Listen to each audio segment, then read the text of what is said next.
Well, welcome everybody to the Rice Report and our interview series here. And today's topic is going to be probably one that's going to shock you and one that needs to be understood by the entire American public.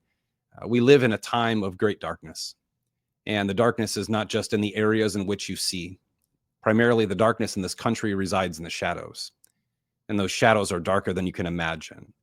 So today we're bringing on our guest today, which is Craig Sawman Sawyer. And he has a tremendous background. He started out in the Marine Corps, went over to the Navy, became a Navy SEAL. He ended up in the Naval Special Warfare Development Group, served honorably, took on prisoners in Desert Shield, and Desert Storm.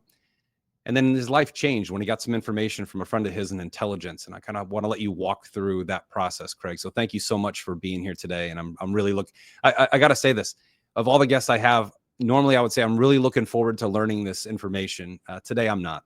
Today, I must learn this information. We must have this information to change our country. So give us a detail. What did you hear from your intelligence department or your buddy in intelligence, and what did that lead you on to? Well, I grew up just north of Houston, Texas. So after a career in the SEAL teams and making my way to the highest level of counter-terrorist operations, I was stunned to learn from a friend of mine that had grown up in the area there just north of Houston that child trafficking in the United States was run at an enormous scale. And there were several of us friends sitting in a backyard of is actually an MI6 veteran from the UK.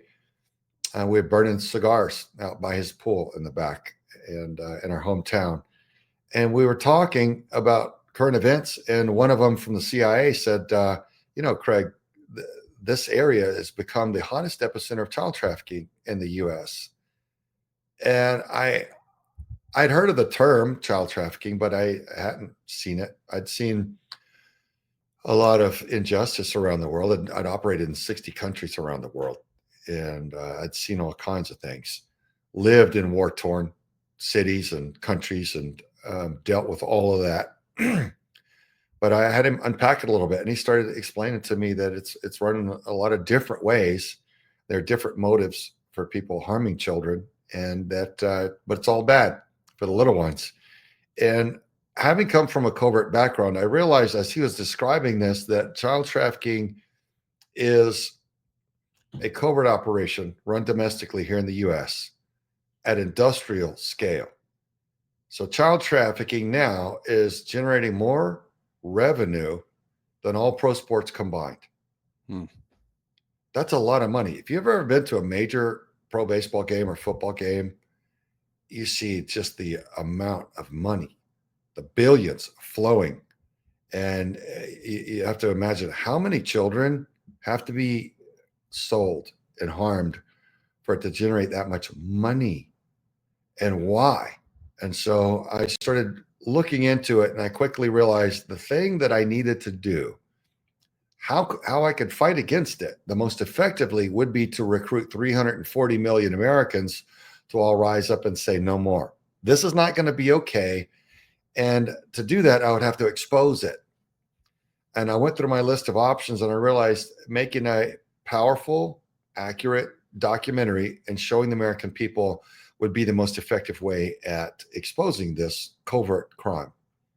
And so I set out to film Contraland, and I was working in the film and television industry at the time, and none of my friends, the execs or producers, would help me. They all shined me on and said, yeah, that's God's work. We'll definitely do that. And then it turned into 3 years of that. And I thought, man, nobody in this industry, nobody in this rancid Hollywood wants this exposed, and they're not going to help me. And they're not going to give me the dignity or respect of telling me that they're not going to help me. They're just going to let the years continue to page by. So I went to go crowdfund it and do it myself. And then the big tech crowdfunding companies blocked me and would not let us rally the money to make the documentary. And then so on social media, all of the big tech social media companies out of San Francisco are censoring us and deleting our accounts. So ugly. And that's when we realized, man, this is a war for information. The wicked do not want this crime exposed.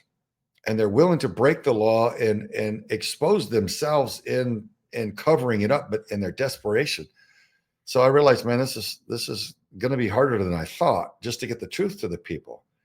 And so that's when friends of mine were starting to say, Craig, you're going to have to found a nonprofit org just to rally the money to do what you want to do. Nobody's going to allow you otherwise. And I just thought, how dark and despicable is that? What an indicator is that on these industries, on big tech, on Hollywood, on the entertainment industry? The executives at the highest level, they have chosen to weaponize those industries against the people, especially against the children and anybody that stands up for them. So that was my wake-up call, that this is a war. And it was verifying what one of the agents said in that meeting. He goes, Craig, you may not believe me, but you're only going to get so far with your conventional methods, traditional investigations, a badge and a gun, physical means, because this is a spiritual crime for those on the higher end of it. The Luciferians are highly spiritual people. They're utterly wicked, and they interact with the spiritual dark side, and they do have a degree of spiritual protection from detection and prosecution. And unless you recognize that and learn to deal in the spiritual realm, you'll find that decades are going to go by and you'll never really have made any big cases or found anybody because of that protection. And that's the factor that you're not trained on. Even though highest level counter-terrorist operations have been through all these trainings and schools and experience, that's what it's about at the highest level globally. And I thought, man, okay, my father was a strong spiritual leader, and man, he was close to God. And I watched him do all kinds of things. And he would have known exactly what these guys were talking about and how to deal with it. But I wasn't at that level. I hadn't followed my dad's footsteps closely enough to be at that high spiritual level and realize that I was ready to carry that fight. So I realized I had to grow spiritually and learn about that. So I started learning from people that had been in Luciferian families and cults for decades and would share how they do it. And we started interviewing a whole bunch of survivors of satanic ritual abuse, learning how to do that. And we rallied the funding with Veterans for Child Rescue. And we started filming Contraland, and we started showing just the basics that the American public needed to know about the fact that child trafficking is real in the United States, and it is prevalent. It's everywhere. It's in your hometown. And don't think it's not. It's everywhere, and it enjoys a lot of top cover. So we have to continually expose it as we continue to combat it and disrupt it. So we started running joint sting operations. We run operations with federal and local law enforcement. Anywhere from usually 2 to 9 agencies at a time are involved in our operations. So we run the operations, and then we turn it over to law enforcement to make the physical cuffing, takedown, and prosecute from there. So it's a great arrangement. We've got 29 child predator arrests with 100% conviction rate. We have 87 warrants for more arrests of people that are ready to be convicted in a court of law right now. And some of those warrants are being fought over by wicked men on the dark side in positions in media and law enforcement, trying to desperately cover up the higher level of organized crime. So we're laughing and celebrating that Donald Trump won the election and that he chose Kash Patel to head up the FBI, because the crooked FBI, quite frankly, was allowing a lot of corrupt top cover for the high level child trafficking and corruption. So now that dynamic is changing. So those involved in the higher end of crime have serious concerns right now, and they're panicking. And it's interesting to observe. And so we celebrate it. We're grateful. Many, many millions of prayers are being answered right now. And we're in a point of major cultural change and shift back to enforcement of our laws, back to truth from our elected officials, back to legitimacy, we hope and pray. And it looks like it's heading back there pretty rapidly. So the thing is, decent people tend to sadly quit when they win. Mm-hmm. And you have to realize when you win a battle, you can't quit because the war is ongoing and the enemy's just going to retake the battlefield and trounce you tomorrow if you just throw your sword in the dirt and go make a fire and start hoisting pints of ale and celebrating indefinitely. Well, eventually you're going to get your throat slit by the enemy, who's only most of whom you killed, and they've repopulated and come right back. So we've won an election, and it's a part of the battle, but man, the greater bulk of the work, the heavy lifting, remains to be done. And that good news is we all get to be a part of that. We all get to be a part of the solution of making things better. And people say nice things about us when they learn about what we do, when they see our effectiveness, and they see the children that we've rescued, the exposure that we've brought, the arrests that we've made, the rapes that we've prevented. They put kind titles on us, but I would say this: we all have the opportunity to be heroes. We all have the opportunity to defend and protect the little ones in some way. And we are a constitutional republic. So we, the citizens, are supposed to run our nation through our elected officials. And we're supposed to hold their feet to the fire so that they are representing us to our satisfaction. And our demand must be that we want the children safe and happy. That's it. You can't grow to be a well-rounded, happy, safe adult with a disastrous, traumatic childhood. Doesn't work. Yeah. I celebrate the times when there's miraculous healing, and we do see that, and it's beautiful. And I pray that everybody who is a part of that is blessed. But it is intended to be a death sentence to a child when the wicked traumatize and harm them and rattle them into such distortion and bitterness and rage from their early childhood through the abuses that they systematically perpetrate upon them. So it's a dark subject. A lot of people don't want to know about it, but it's massive and it runs the world. And when I say it runs the world, I mean men of weak character and women who want wealth and power will roger up to join secret institutions, secret societies, call them what you want. There's a bunch of different kinds, and almost all of them share the same thing in common: child rape.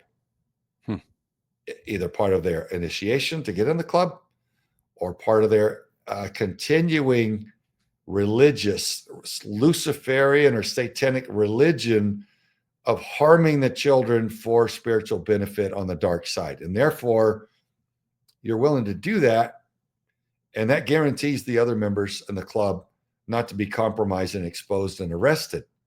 So it's their job security, it's their operational security that you're compromised on video doing horrible things to children. And it's also your membership to the wicked club so that you get to have money and fortune and fame at the expense of your soul. I mean, you go to hell and you burn forever, and it's the most idiotic and tragic thing you could ever do. You're doomed. Yeah. And so run far from that. But that's what some people do. And if you can picture any highly wealthy financial institution or political party, you're going to have people at the top who are in a secret club on the side, or not so secret on the side. And they're Luciferians, and they do things to children that would make you sick at your stomach and throw up on your own feet if you understood, if I went through and accounted what they do. It's nothing new. It's been going on since the very beginning of time, since the beginning of mankind. Mankind has been under attack. So if you go back, if you're a historian, if you read Genesis 6, you read the book of Enoch, you're going to comprehend exactly what these guys are up to and why. And that's the club.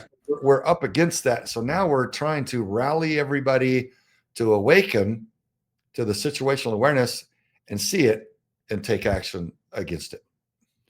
Yeah, there's, when I first heard of this subject, and probably around 2020, which I think a lot of people learned about this subject, because I remember as a kid, you had missing kids on the back of milk cartons. When we used to go to the post office, there were signs for missing kids in the post office. Those disappeared for 20 years. You didn't hear about child trafficking, abductions, anything on the news for the better part of almost 2 decades. And then 2020, this was brought to light. Now, when I got into this, I started saying, holy cow, look how prevalent this is. I mean, this is literally in every facet in every nation around the world. And I started reading. There's a great book that was written by Pastor Ted Flynn called Hope of the Wicked. And it goes through everything from manipulation of the educational system, but there's a part in there on the occult. And that's what woke me up to this, where essentially this satanic rituals, Luciferian rituals, just evil people, they want to steal the innocence of a child, because it says in the Bible that only those with childlike faith or the innocence of a child shall enter the kingdom of heaven. Yeah. So the more children they can harm, the more souls they can steal and damage. And that provides them dark energy. And most people don't talk about that part of it. They talk about the, the science, right? The numbers, stats. Like it's a $50 billion industry. Child trafficking is a $50 billion industry. Dark web, the internet, which makes total sense that big tech would want to censor it. Makes perfect sense. Politicians would want to silence it. And of course, one of the things you said in there is that a lot of people say good things about you. A lot of people also say bad things about you. Yeah. And that's, that's an area that anyone doing good things deals with. So talk about that a little bit, because that's obviously a question people will bring up. Everyone who's in this space trying to save children has people who support and people who bash. And I don't know, I don't know the truth of that, but tell me a little bit about that journey. You're trying to save children, right? So there will be distrusting people immediately because you heard from a CIA operative, right? And FBI is involved. I mean, I don't think people understand how corrupt our FBI is, that they serve at the hands of the masters in political office who do darkness. I'm a biblical guy and a historian, and I love reading the Geneva Bible. And if you look at, passages from Ephesians where we don't battle against powers and principalities of this world, in Geneva Bible, they leave out worldly governors who do evil in high places. That was removed after the Geneva Bible. And our worldly governors do evil in high places. Not all of them. Using an absolute for anything is ridiculous, right? Like not every CIA guy is bad. Not every politician is bad, but the numbers are really high. So tell me about that journey, trying to save children and then being attacked online for it and accused of things. I think that's a tremendous part of the story most people don't hear. Yeah, it's interesting when we learn from people that have been recovered from the dark side and who have switched teams and found truth and light and love, and realized they were walking and living in darkness, and they're deeply ashamed of it, and they're so grateful to be out. We use them to learn more about how their colleagues on the dark side operate. And if you've ever seen a politician who can't be bought go into politics and try to serve in the best interest of the American people in good faith with no agenda, you're going to see someone that's violently defamed and smeared. Mm-hmm. Yeah, you can see numerous examples of that. And there aren't many that really are sincere, but when they are, boy, you see that attack. And when you see a culture perpetrated and displayed once, then you can start to recognize it when you see it pop up again. That's why you said you're an historian. You'll appreciate it's important to recognize, because things are cyclical. Human nature and the nature of the spiritually wicked it is important because it's cyclical. You see, once you understand their nature, you can understand and predict what they're going to do next. And so when I threw my name in the hat and started deciding to fight child trafficking, there was a friend of mine from another agency that was watching over us on the dark net. And he called me and he said, "Hey, Craig, you got some people panicking over your arrival onto this subject." And I said, "Panicking over me? I'm just a busted up veteran and father. I don't have anything. I'm not a wealthy philanthropist. I'm not a billionaire coming in to bring an army against this. I'm just a busted up dude who loves children and wants people to stop harming them, and intending to do what I can." And I said, "What's the nature of their panic over me? And don't they know I have nothing and other than my word and my passion?" And they said, "Well, according to the nature of the chat, they're talking about the fact that you can't be bought and you're not afraid." And I thought, well, man, I'm glad that they know that. That's an honor for my enemy to recognize those qualities in me. I value those qualities. And I'm glad that they see that. So up theirs. That's kind of how I thought about it. And, but in, in hindsight now, 7 years later, looking back on it, the way, another thing real quick, let me step back. What he said, they were chatting about is how they were going to silence Craig Sawyer's voice. Sure. And he said they're probably going to go after your daddy's reputation, because my dad was Pastor David F. Sawyer of the House of Faith Church, very high level spiritual man of God, kingdom servant, sincere and devout. I watched him change the lives of countless thousands of people over the decades, giving, an amazing human being, a true man of God. And no one's ever brought a word against him. So they chose, let's not do that, because that dude is righteous. So he said, they're going to try to go after your dad. And he goes, and they're going to try to discredit you. But somehow they're going to try to silence you. And I said, okay, well, we'll just see what they choose. Well, in hindsight, what they apparently have chosen to do is defame me. So they have these junkyard psychopathic people that are uneducated and broke, no job, no family to speak of, homeless, no assets, no positions. So even if you sue them, you'll win, but you don't recover your damages or your court fees, because they're not accountable, and they're just grifters and wanderers. So that's what they've chosen to do, is just engage in a defamation campaign. Their favorite one is to say that I work for Hillary and therefore shouldn't be supported. And of course, it's a lie, but people don't vet their sources. So they see something posted online and they're like, well, that must be true. And so look, at a time when we, the people, are now becoming the network of information, we are becoming the media. We see that fake news has been lying to us and ripping us off. And they work literally for our enemies. They are owned by people who believe that there should not be a strong and powerful independent United States, but rather a one world, centralized Marxist system that they alone run, and everyone else are literally enslaved by it. So the people that are voting Democrat don't recognize that. And I'm not beating up on a political party. I'm just saying that's feel what free. we observed. And feel free to do it. Yeah. They don't understand. I'll ask them, like, what is Klaus Schwab even saying at the World Economic Forum? The guys that are funding and driving the Democrat Party, what are they saying in their Agenda 2030, in their Agenda 21 before that? What is it that they really mean to do? What shape are they bringing the world into? Where does that leave the United States? They're like, huh? They've never heard of any of it. They don't study any of it. They're not like you. They're not historians. All they do is regurgitate what they're told on a news outlet that's owned by our enemies. So that's been very destructive for our nation. But that's what, to answer your question, there's defamation, and that's what they do.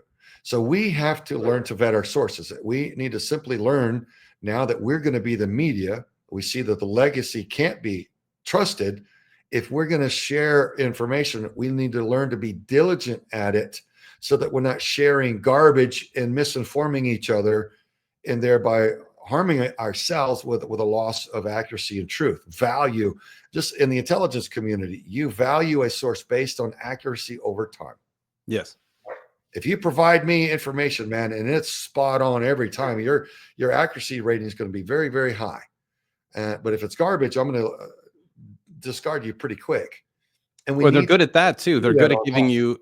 They're good at giving you 95% of the truth, and they get your trust, and then they drop in a 5% lie.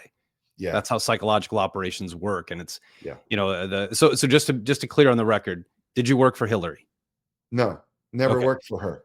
Okay, so Hillary Clinton, most people who've researched this stuff understand that she was involved in Amber Alerts, Haiti, 33 children on a bus. There's, I'm not making an accusation because I don't want to end up dead tomorrow by suicide. But there's significant trails of information that lead the Clinton Foundation back to many different instances of child trafficking. In your research and contacts, is that valid? Are these accusations valid? It appears to be. Yeah. Yeah. One of her friends was, I believe, convicted, if I'm not mistaken. Laura Silsby. Yes. Look up Laura Silsby, very close to the Clintons and what was going on with Haiti and all that. We know a lot more than we can say publicly about Certainly. that, but my understanding is she's an utterly wicked human being. And So what kind of resistance do you get? It's just, here's the weird dichotomy of what I understand from the child trafficking space, because Texas, I'm in Texas, you're in Texas, and it's the first time we've spoken today. But in Texas, we have a big problem. We have a border. It's been open. There was arrest 2 towns over from me. About 45 people were accosted. I think 160 children were rescued. These are not small one and dones. These are conglomerates of cartel members, of just the worst of the worst people who would sell a child into sex slavery and organ donation. I think that's another part of this that people don't really talk about. Once they're worn and torn on the sexual side at about 15 years old, they kill them and sell their organs in the black market. I mean, this is the business model that our politicians protect. Yeah. And this is, Donald Trump, when he got into office, he said, I'm going to end child trafficking. And then he really got attacked. Yeah. So you look at the attack vectors and where they come from, and it's from every angle. And what kind of political resistance, what kind of harassment do you get? Like what is a week like in the life of Craig Sawyer trying to save children from child trafficking? Well, there's online defamation by the dregs that I described. There's a lot of law enforcement that have been corrupted. George Soros funds the campaigns of district attorneys general, and judges with the specific agreement that they will not prosecute entire categories of crime, including child trafficking and child rape crimes. So it doesn't matter. Let's say I had friends who were sheriffs or chiefs of police or what have you around the country. We could run the best operations anybody's ever seen and bring the strongest cases against child trafficking anyone's ever seen. The DA in that city, if it's any major city, or if he's a Soros plant, he's not going to prosecute. Mm-hmm. So you can see how Soros has leapfrogged past law enforcement and made a choke point in our judicial system. We have to undo that. Look, Eric, if I was a public servant, if I was an elected official to provide any service to the American people, no matter what it is, if you were going to fund my campaign to get me in office with the agreement that I wouldn't perform a portion of my duty that the public is expecting me to perform, that I'm responsible to perform, that would be a conflict of interest and should be highly illegal. Yes. So there should be no Soros plant district attorneys, judges, or attorneys general anymore in the United States. So now that Trump is in, as soon as Cash takes over the Bureau and we purge our key agencies and our DOJ of all the deep corruption and evil that lurks in their halls and our intelligence community, we have to eradicate all of the Soros plants, all of them, because they're utterly wicked. They're evil. They will not do their jobs in good faith for the American people. So it's like they're the enemy. They've agreed to that. So we've got to identify them and throw the bums out and replace them with honorable people who will act in good faith for the people and protect the children. So there we have that. So what's a day like? Man, the days are very, very different, but it's uphill against a corrupted judicial system, against law enforcement who many times want to do the right thing, but are demoralized and not supported of them. And so now that is returning, the morale is surging, and we can start now. Whistleblowers can come out and expect some action to be done. They can expect to actually be protected rather than retaliated upon, like I was when I blew the whistle on a high-level SES level exec from the FBI for gross mismanagement. Yeah, they fired him for gross mismanagement and retaliation, but not until he was allowed to retaliate against my family, against my wife and children, while he was sending me out of town using terror tactics with FBI agents. Very, very ugly, ugly stuff. So there was no protection for Craig Sawyer or my family. So I lost everything I'd ever worked for, including all my Navy time, decoration for heroic service and superior contribution at every turn. All of that, 18 years of service was lost because I was forced to walk away to take my family out of that situation, that pressure cooker of terror tactics perpetrated on my family by FBI agents under David Knowlton in Las Vegas. So we're working against a demoralized law enforcement. Many of them are encouraged again, so that's improving. So let's pour it on. Let's encourage our law enforcement. Let's increase their support so that they can continue growing and doing a better job the way most of them want to. We do a lot of media stuff to get the truth out. And so bless you, Eric, for having me on here and sharing the truth here to empower your citizens. Because when you love someone, you want them empowered. Mm-hmm. And knowledge is power. So sharing the truth is an act of love. Even if it might be uncomfy truth. Because look, if I were a cancer patient and I had life-threatening cancer, you're my doctor, I would need for you to tell me.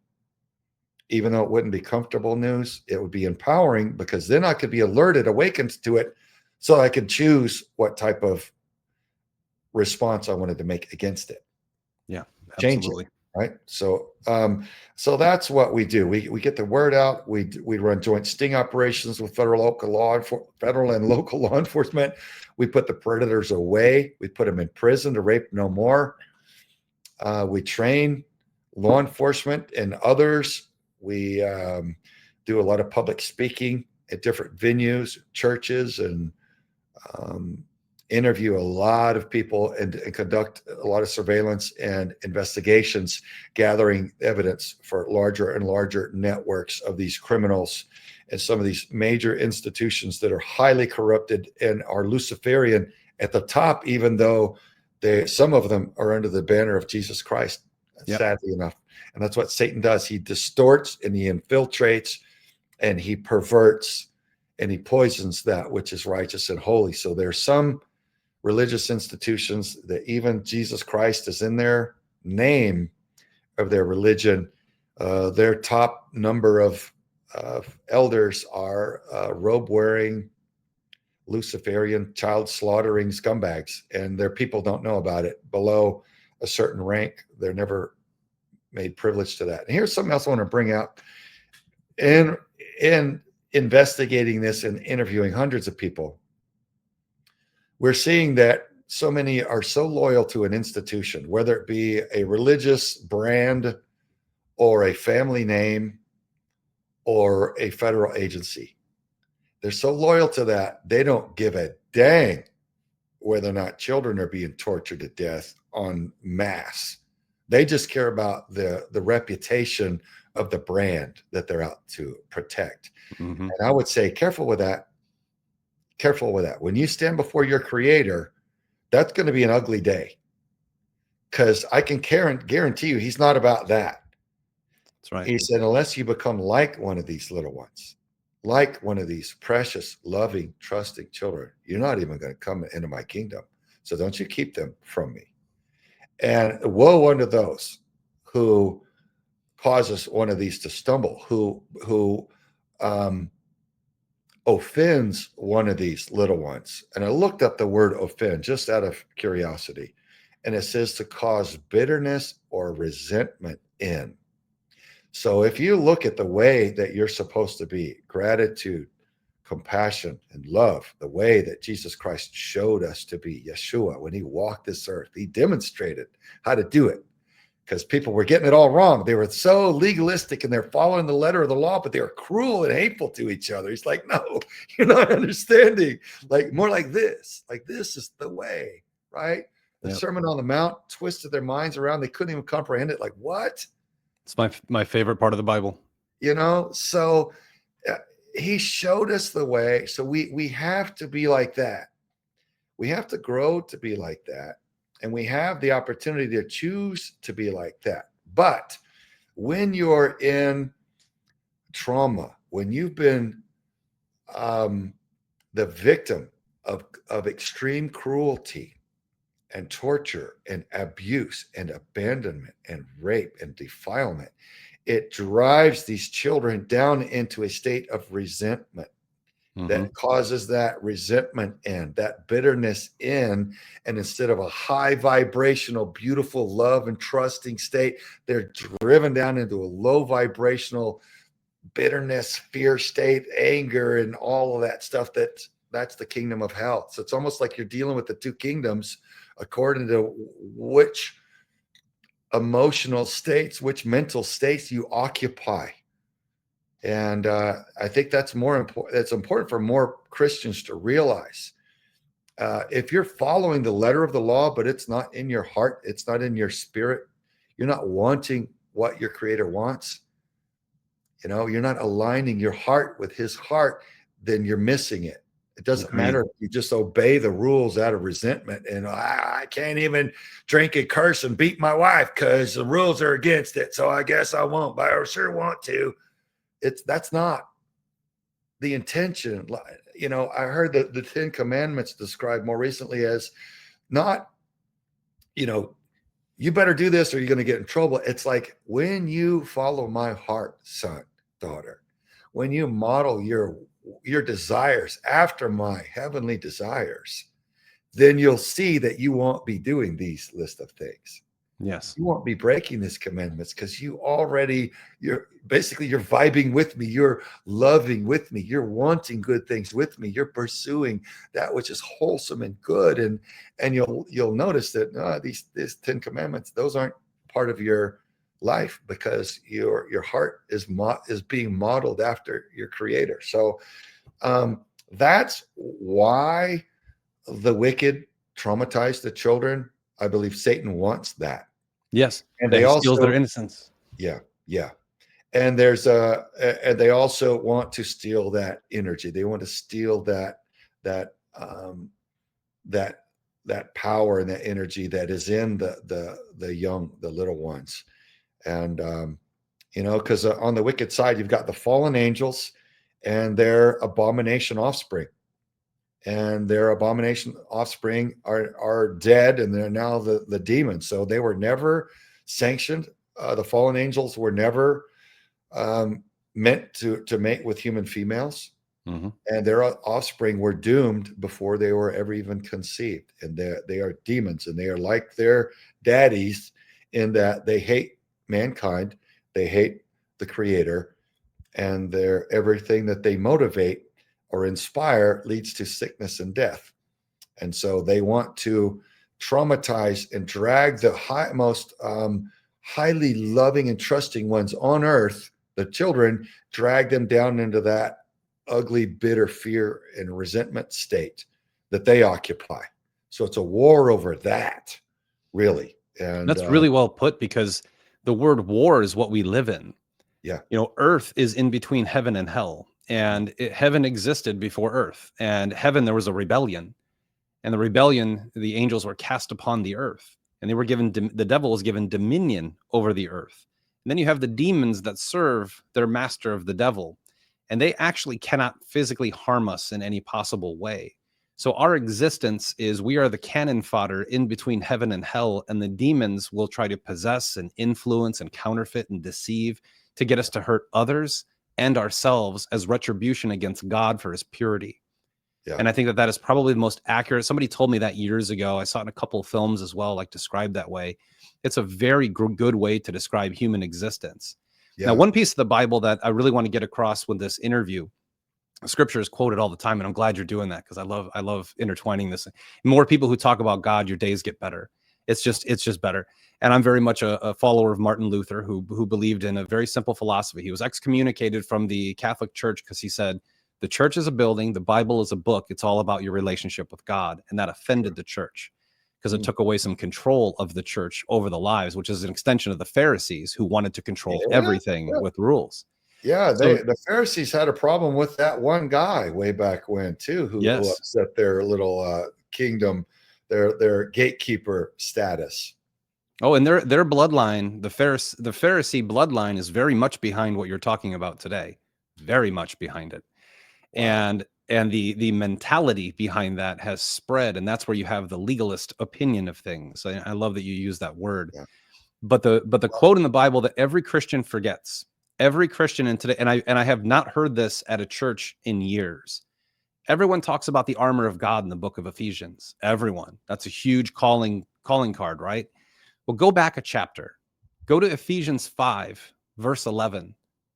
Take no part in the fruitless deeds of darkness, but expose them. Yes. And as Christians, that is part of our duty to be able to do that. So having this, I'm going to assure, and I don't have a huge audience. I just have a very small organic audience, but I'm going to assume that 70, and you can tell the way I talk why I don't have a large audience. Be It's truthful. suspensions happen, and they I've been suspended a few times, and it's demoralizing, right? So you spend a lot of time, effort, and money, and take away time from your children to try to share information, and that's what they do. But we keep fighting.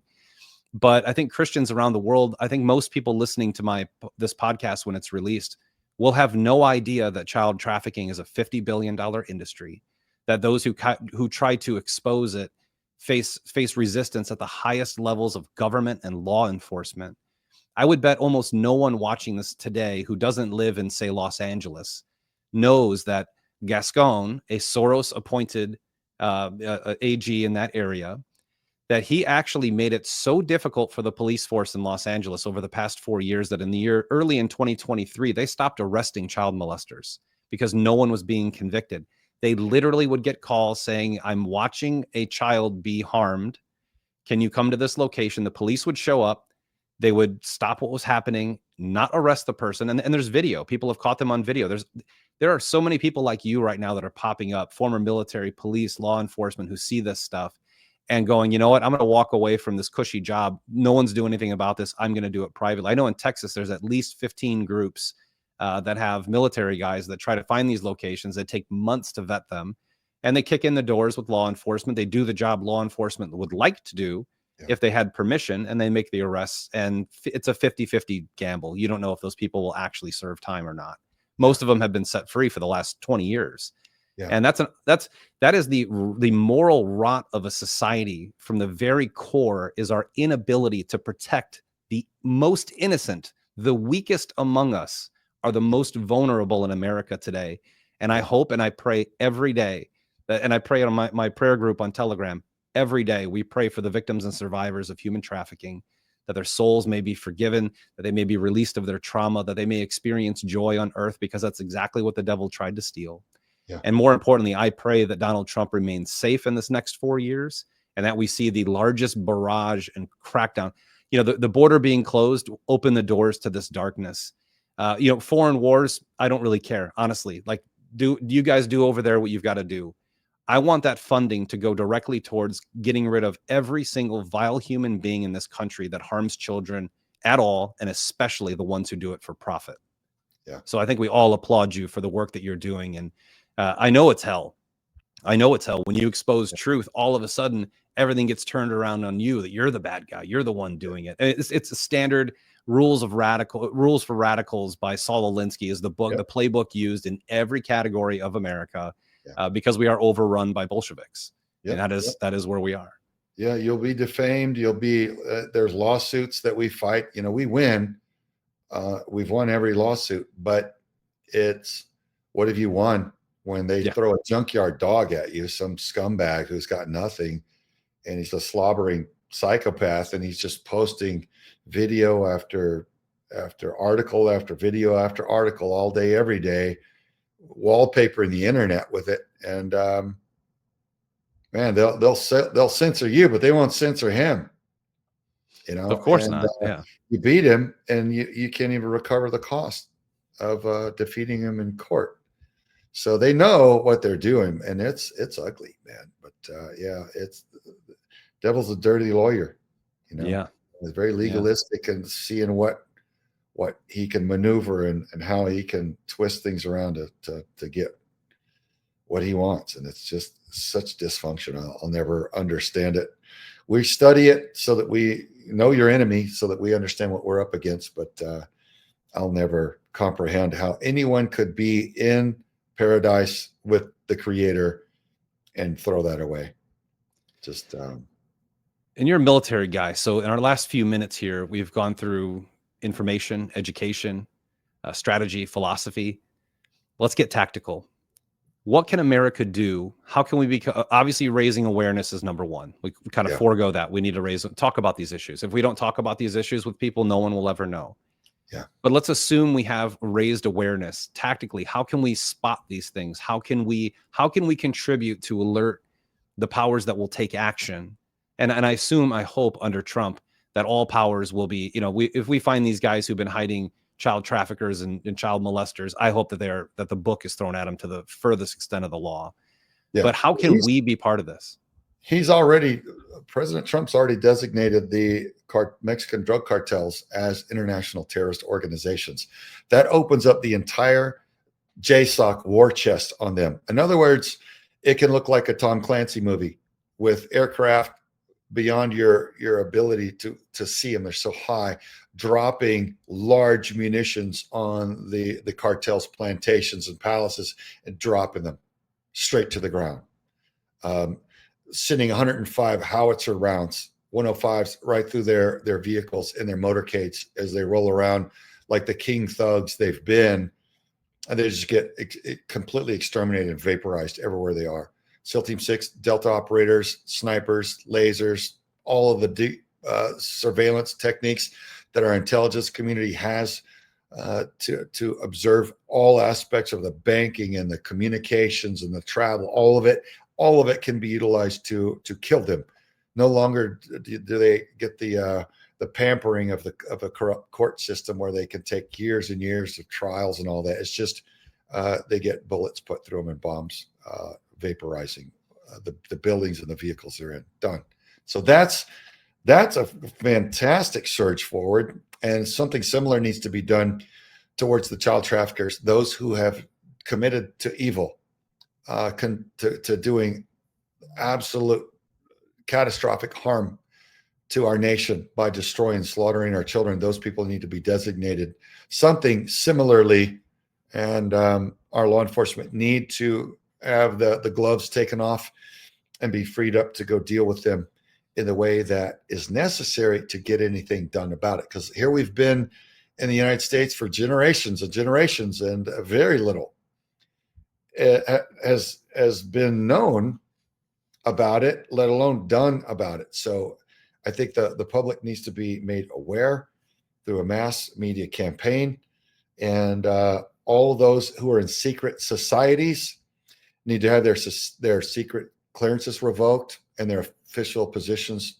revoked. I don't think you should be able to be in any secret society and hold any public office or any official position. I don't think you should be able to be in a secret society and be in our military or law enforcement. I think if you're a Freemason or if you're in a satanic cult group or you're in some sort of lodge or something, I see no need for it other than perversion and distortion and wickedness that we're learning in our investigations on all these organizations and institutions. So the church is, you want to increase your understanding of your moral values and your code. The church is the platform for that. And that should be how we're programming in a positive way, willingly, all ourselves to be like our Creator, his ways. So the secret thing, I don't like it.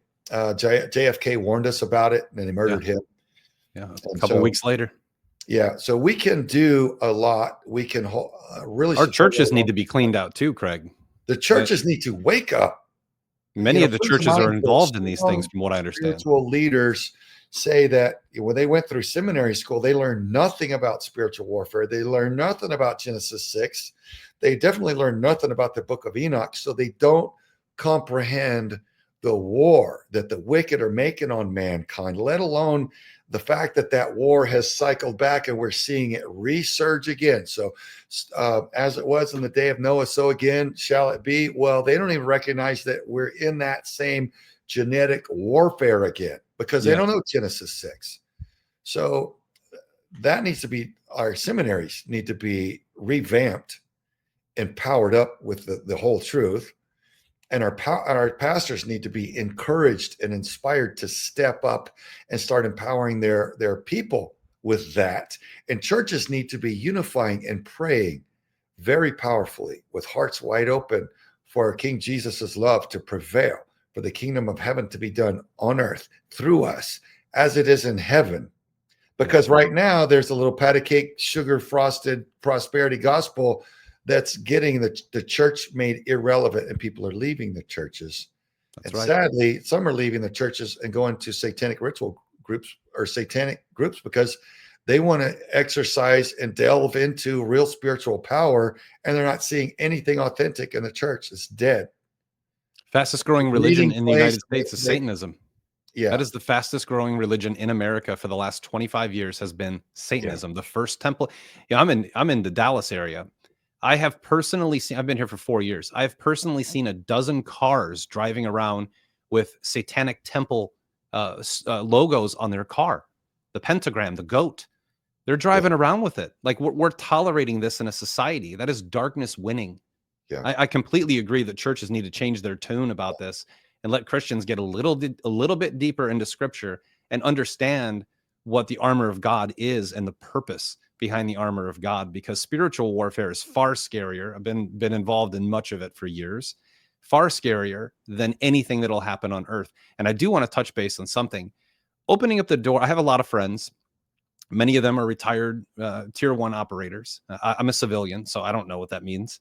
When I asked them, I saw a Joe Rogan interview about the cartels and them mentioning tier 1 operators and saying like these guys have no idea what kind of violence will be released upon them. And I'm anxiously awaiting that because, drugs, prostitution, child trafficking, this is their business model. If that's a business allowed to thrive on earth, all of us are doomed. yeah. But how do we take this back into a look? How do someone watching this show, like my audience is broken. We have some very high net worth people, some people of no means, very spread across the board, but normal people. We're all normal people. How do we help in this? How can say we're at the mall? How do we know? How do we identify a child trafficker? How do we identify a child in trouble? Like what kind of things can we do to become more vigilant in this charge against evil? Yeah, I could give you a list of things to look for, but in practical reality, unless you're more deliberately trained to learn to live in a way that you're looking for these things, you'll never notice it. Mm, I mean, I took someone to a drug rehab once, and they're looking like there's a drug deal going on right there. I'm like, where? I just see two people standing on a street corner, like, no, they're doing a deal. It takes one to know one. I'm like, wow, okay. So there's a tuning. As we tune into our Father, there's a tuning into whatever you're surveilling and looking for. But some of those things are a child that doesn't look like they're the parents or the adults that are with them. Child may look particularly unhappy. Now, we've all seen kids at theme parks that aren't getting the ice cream they want, and sure. they're throwing a temper tantrum. But this is different. This is a broken soul. They may not look cared for, or they may have things that that they don't look like they should have at that age. Maybe 2 cell phones, or pull out a wad of cash to deal with stuff, and they have more cash than a child could. There's a lot of things that they won't make eye contact with people, and there's just a list of things, especially if the adult with them won't let them speak to anyone. The adult answers for them in a very gatekeeper kind of a way. They're all of those. Moving the children into and out of Airbnb homes or hotels around major sporting events or conventions in the dark at night, traveling with them in a like manner, flying, that kind of thing. So you can look out for them in gas stations. It's that kind of thing. And, unless you're really trained at it, it's difficult. We've got a list of stuff on our website to empower people on it. But, mentioned spiritual warfare, and something that I learned personally about the full armor of God, straight from the Father. I was in prayer, and I do this thing, the Wim Hof breathing.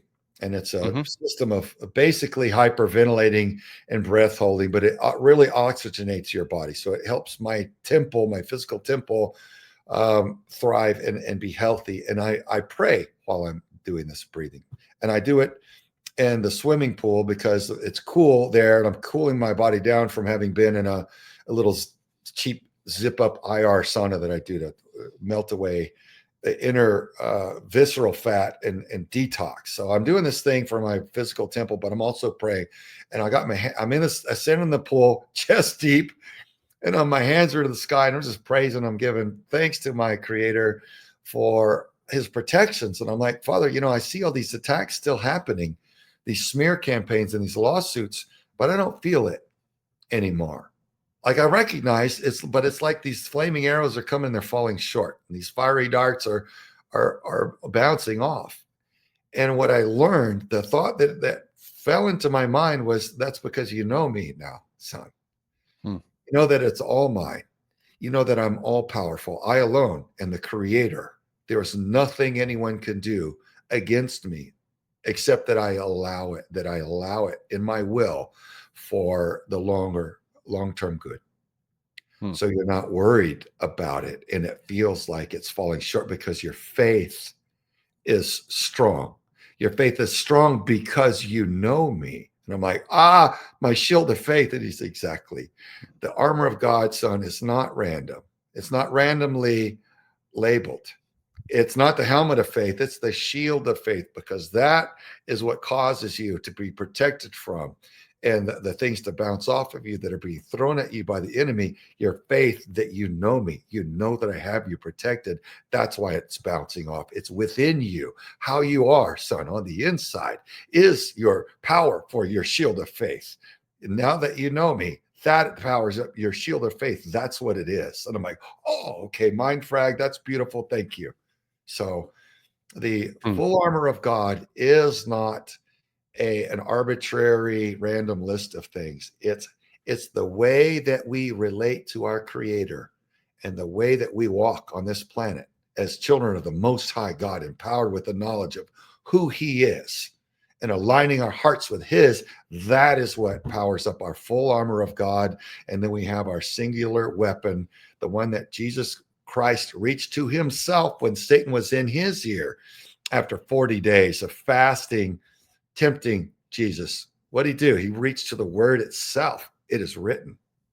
He quoted the word right back to Satan, and Satan knew what that meant, and he was defeated in that moment. So we have all of that, and I just want people, in case that helps it resonate and click, that's what the full armor of God is.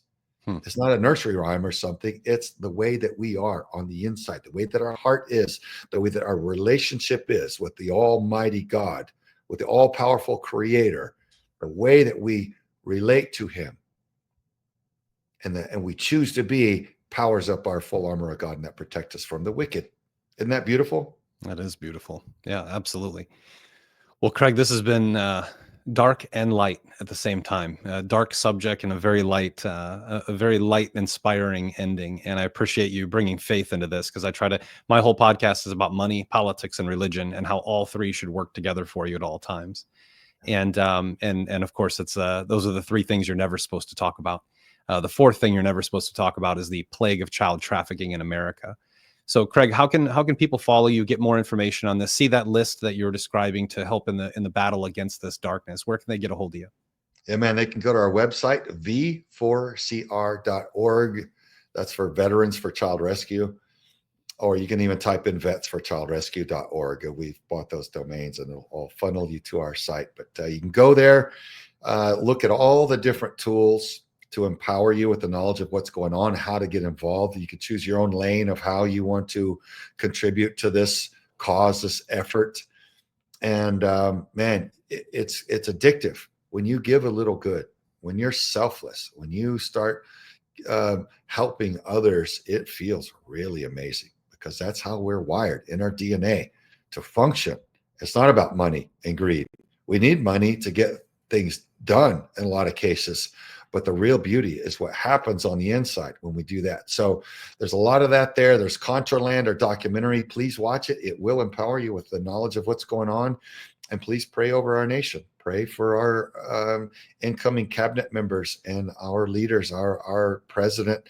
Pray and encourage the pastors to step up and start speaking the whole truth and empower their people. We can make massive, massive gains for the cause of good right now with all of the possibilities laid at our feet. So walk in gratitude and choose your weapons, because there are many, and it's beautiful. Absolutely. Well, Craig Sawyer, thank you so much for being on here today. God bless you. God bless this country. I think that we're at a turning point. We're at a tipping point in this country, and we've got the right guy in office to handle. To be honest with you, taxes, market, economy, all that stuff is going to handle itself. We're going to have what happens. But if we don't take care of our weakest members and our most innocent members of society, we will be in an eternal rot. So I pray over you. I pray over President Trump and his cabinet members' cash. Hopefully he gets in there, and we start making a dent and a difference in this thing and eradicate this issue in this country and go back to being pure. So Craig Sawyer, thank you so much for being here today. I appreciate you being honest and sharing everything with us. I know that there's always going to be questions out there. So I hope to have you on here again and get some updates in a few months and see what's changed and where we're at. I'd love to have you back. So God bless you, and God bless this country, and God bless you all. Thank you so much for being here today. Thank you, Eric.